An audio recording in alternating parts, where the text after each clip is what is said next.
wine at the Radisson Hotel in Green Bay. This is Locker Room with Local 5 Sports Director Bert Griffin. Green Bay has lost 4 straight games, and slow starts continue to plague the pack. Now Matt LaFleur and his staff are searching for answers as the Green and Gold get set to host another team in a similar spot. Get ready for another edition of Locker Room. Well, good evening and welcome to another edition of Locker Room right here inside the Cedar and Sage restaurant at the Radisson Hotel and Conference Center. Packer fans from abroad here at the show. Our guest tonight will be Samori Toure. He'll join me in just a moment. But first, let's hear it for 3-time Super Bowl champ, former player and coach for the Packers, and of course the 49ers, the one and only Harry Sidney, everybody. Hello there. Happy Halloween. Exactly. Happy Halloween to all you guys out there. We were going to dress up, but then we decided, all right. Oh, I am dressing up. Well, I mean, dressed up like this. No. 2 guys who think they know a lot about football, right? Oh, I'm in disguise as a 64-year-old black man. I got my hair cut. I'm a 51-year-old white dude. There you go. How's See, that we're work? good. Older and younger and still not good looking at all, right? No, I passed that corner a long time ago. Wiser, hopefully. Speaking of not good looking, the Packers right now are in a rough spot, right, Harry? I mean, I don't remember a team that when you watch the game, really, Mike Sherman's last year in 2005. It's really been that long, hasn't it? Well, it's even been worse than that because today I realized that the Packers were the worst penalized team in the National Football League. Right. Up to 8 games. That's not Packer style. Right. You know, and I just think that what's happening is on each given play, somebody different is making a mistake. Yeah.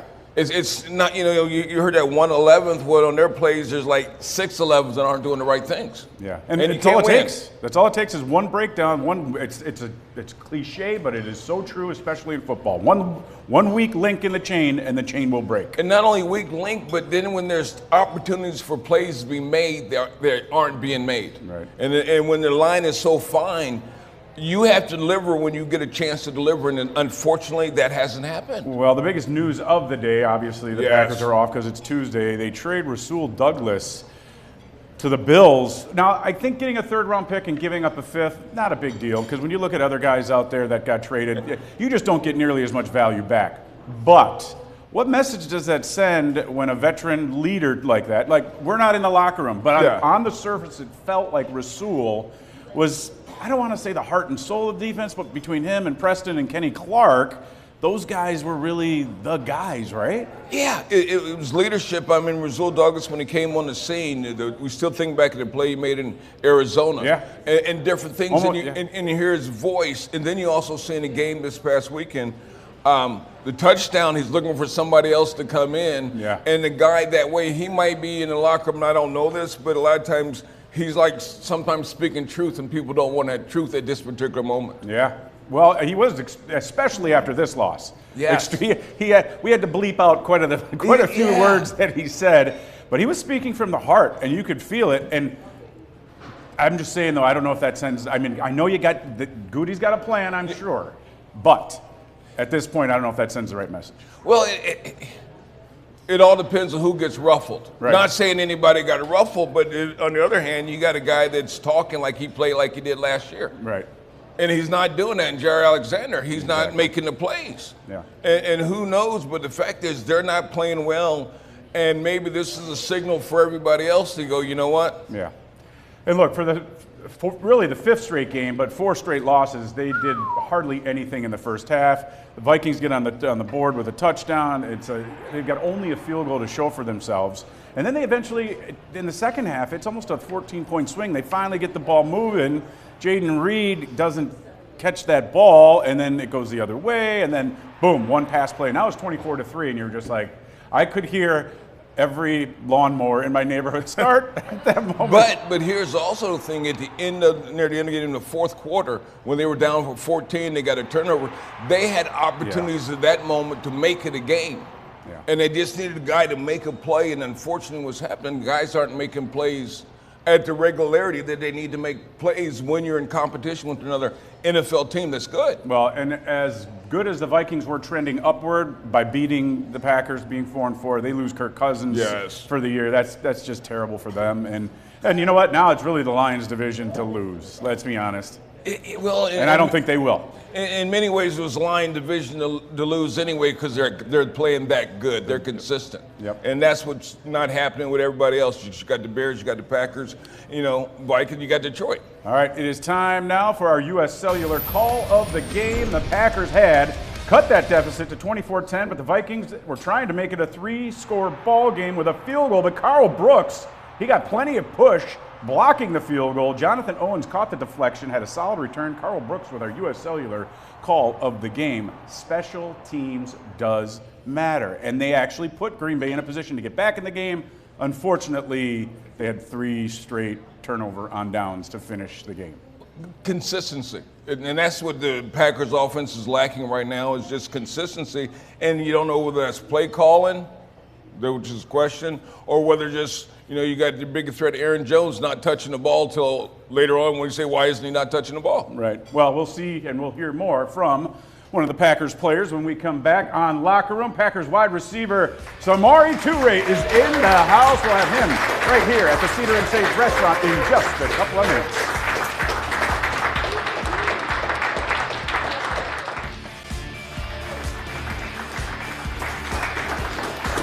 Welcome back to Locker Room right here at the Cedar and Sage restaurant inside the Radisson Hotel and Conference Center. Please welcome Packers wide receiver Samori Toure. How you doing, buddy? I'm good. Thanks for having me. Happy Halloween. And the biggest and most pressing question I have to ask, what were you last night at the Packers party? That's something that, I got to keep close to the heart for the team. But I will tell you, I do have a picture because the Packers had to submit pictures of our favorite childhood Halloween costumes. Okay. And I was Zorro. I don't know if you guys have seen that movie, but sure, that was one of my favorite ones growing up. Okay, well then who had the best or most creative costume? My favorite will probably be Aaron Jones, dressed up like a Cheeto. Cheeto? The Cheeto man. He had the whole costume, so I thought that was pretty creative. Yeah. Well, it's always, COVID took that party away for a few years, but that's always been a tradition, right? I mean, that Monday night or whatever night is closest to Halloween that you have off, whether it's a Monday, Tuesday, always a cool get together, and it probably just keeps getting bigger and better now, right? Yeah. So let me ask you a question. I know we were talking about Halloween, but receiver room, you're the oldest guy in there. Yeah. What kind of responsibilities fall on your lap? Just to be a good leader, to the rookies. I mean, technically I'm the oldest, but me, Christian, and Romeo all came in last year, and us 3 are the only receivers, along with Bo Melton, are the only ones who aren't rookies. So even though it's our second year in the room, we kind of had to step up a little bit more and be leaders, for the rookies, and I feel like we've done a pretty good job of it so far. Yeah, and the youth movement was a big deal in training camp and leading into the season. Average age on the roster is the lowest in the league. Yeah. That's kind of been thrown out the window now, especially by Matt LaFleur and by the comments of all you guys in the locker room over the past week or so, saying, look, it's not an excuse anymore, right? Is that kind of the mentality moving forward? Like, you got a half of season, you got a year and a half, but regardless, you guys have been playing football. I mean, beside Kenneth Odumegwu, I think it is. Beside him, you guys have been playing probably since 8, 9 years old, right? Yeah, exactly. But that's been our mentality ever since the preseason ended and we started the regular season. I mean, obviously it's not a lot of experience, but once you go through OTAs, you go through training camp, and then all the preseason, after that it's like you're not a rookie anymore. Like, you've been here for long enough, you know the plays, so it's about being a pro and going out there and executing. With understanding that, but when it comes to checking each other, how is that perceived? Because a lot of times you have the older guy that has all the experience and he's talking to the young guy and he's keeping them do it this way or do it this way. Yeah. You're second year, some are rookie. How do you go about getting them to see what they need to do better? That's something that came from the veterans that we had last year. Me and Christian and Romeo were in there with, Randall Cobb, Alan Lazard, Sammy Watkins. And, Randall Cobb especially, just gave us so many pointers, so many tips and tricks and little nuances that, we didn't know that helped all three of us a lot. Mm-hmm. So we've gone about it like passing that down to the rookies that came in this year. Would you want Goody to go out and bring in a veteran guy to kind of maybe guide you guys along a little bit, or is this at this point you've already been led to where you need to be? Yeah, I mean, I don't feel like we need anyone else in the room that we don't have right now. I mean, I got trust and faith in all my guys, and we've all shown that we can be elite playmakers. It's just about developing that consistency. Well, we saw today. I mean, all it takes is one move, and Rasul Douglas is gone. There's always a constant reminder that this is a business. I remember talking to Justin Hollins in the locker room about doing this show, and he's like, I don't know, man, I might not be here next week. And sure enough, he got cut. So that's kind of you live day to day in the NFL unless you're a multi-million-dollar contract guy, you never know what can happen, right? Yeah, when you come in here, you learn pretty quick that it's a business. You come in here with this big rookie class, all the draft picks, undrafted free agents, mini camp guys, and you start to develop relationships with them, and then all of a sudden, they're gone. So that's kind of like a wake-up call. Like, yeah, it's still football, but at the end of the day, it's your job. And, a reminder is guys coming in every single Tuesday, working out, trying to take your job, basically, so they're always trying to find someone better, stronger, faster. So that's just kind of some motivation to, go hard every day. With this being your second year and you see a lot of the young receivers, what's that thing that you can maybe work on to make you the difference maker between anybody else? I really just feels like it comes down to making plays. Like if you look across our receiver room, we got a whole bunch of speed, a lot of good size, and everybody's their own type of receiver, but at the end of the day, we can all get open, we can all make plays, and what sets you apart is just first the little details, of being in the right place at the right time for the quarterback, and then also just going out there on game day and taking advantage of your opportunities and making plays. Yeah, that's interesting, because I think I remember Brett Favre saying something like, I don't even know guys' names until after training camp. He doesn't even want to learn certain players' names until Labor Day weekend rolls around, and he knows they're going to be on the roster. I coached 6 years, and I learned their number until they earned the right to learn their name. Well, he's earned that right so far, that's for sure. And we'll have plenty more with Packers wide receiver Samori Toure as we go to break. Here's a shot of our Easy Tab fan cam. He's got some big-time Toure fans in the house. We'll talk about them coming up.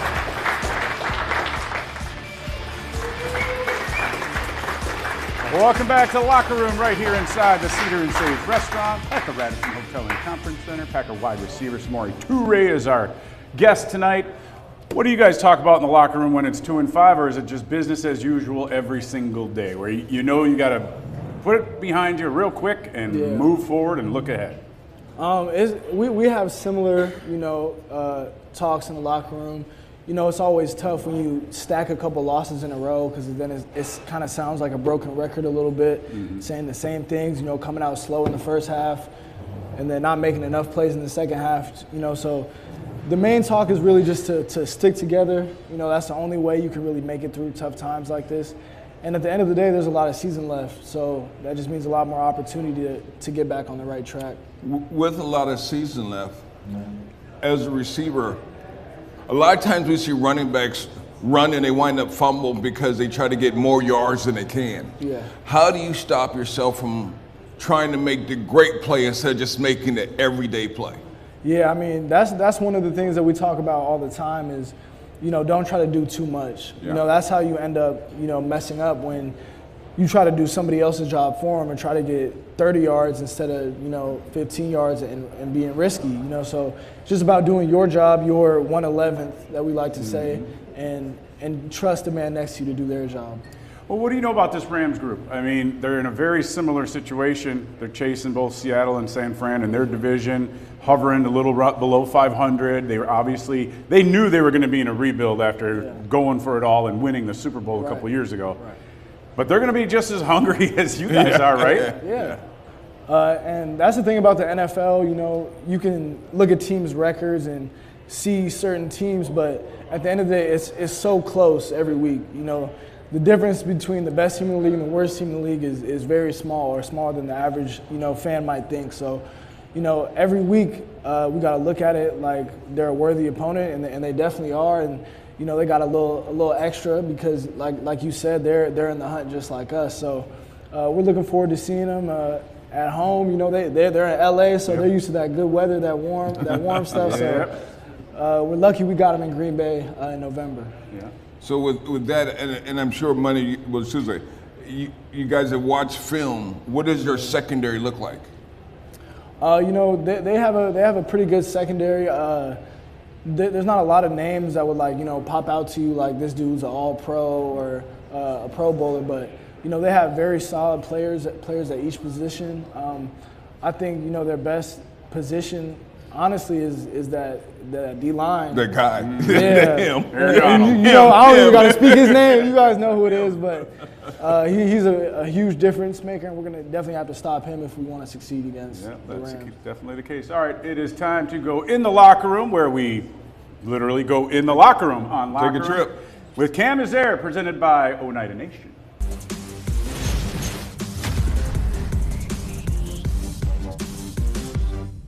Here with Packers wide receiver Dontavion Wicks. Tay, you get picked in the 5th round, that whole draft process, what was that like for you overall? It was fun. I got to meet a lot of people like Reed, from Senior Bowl to Combine. I got to meet a lot of people and learn a lot of new stuff. So it was fun. It was a learning process. It was long. It was a lot of work. But, as I locked in, I seen that it made me better and prepared me, to get here and be my best. At Virginia, when did you think, okay, the NFL is going to be the spot for me? Going into my 2nd year before I got hurt, I wanted to be the best receiver in the country at that time. And due to injury, I couldn't, and COVID. So going into my 3rd year, I just worked, and believed in myself, and had the year I had, and from there I knew, I could be an NFL receiver. So it's become common knowledge that you were a quarterback your senior year of high school because you threw that pass in the game. Was it cool to kind of get back to your roots in that one on that play? Yeah, man, it was fun, because we all was talking about it in practice. We all be competing, we got a competitive group, so we all try to be the best quarterback in the receiver group. So that's fun. I was the only one to get a throw. There we go. I'm the only one got a completion, so that make it fun. I can talk stuff to them now. So it's just competition. Samari, Malik, I think they better than me at quarterback. So, Are they? No. Not at all. Is it close? No, it's not close. I throw with both hands better than them. Yeah. You heard it here first. Wide receiver, running back, and quarterback, Dontavion Wicks. All right, thanks, fellas. Would you be a good quarterback if they run that play for you? I'll make the play. I don't want to say I'll be a good quarterback, but I'm going to do what needs to be done to make the play. Make the play. Sure. All right, as we head to break, who's that group out there that got all the number 83 jerseys? Oh, yeah, that's my little fan club over there. Give it up for them. Group right there. There you go. Yeah. All right, we'll have more in Locker Room coming up after the break.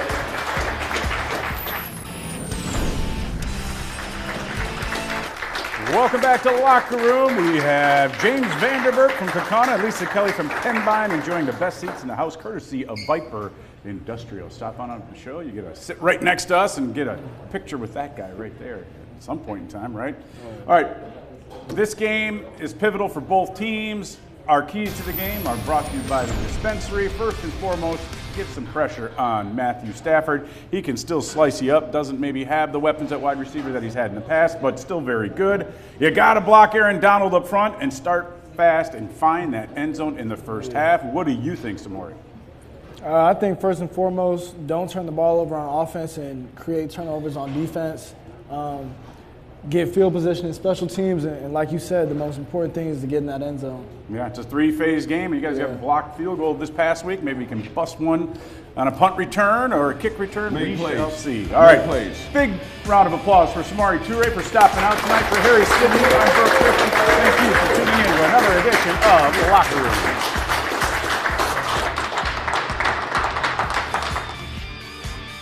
Thank you for watching Locker Room.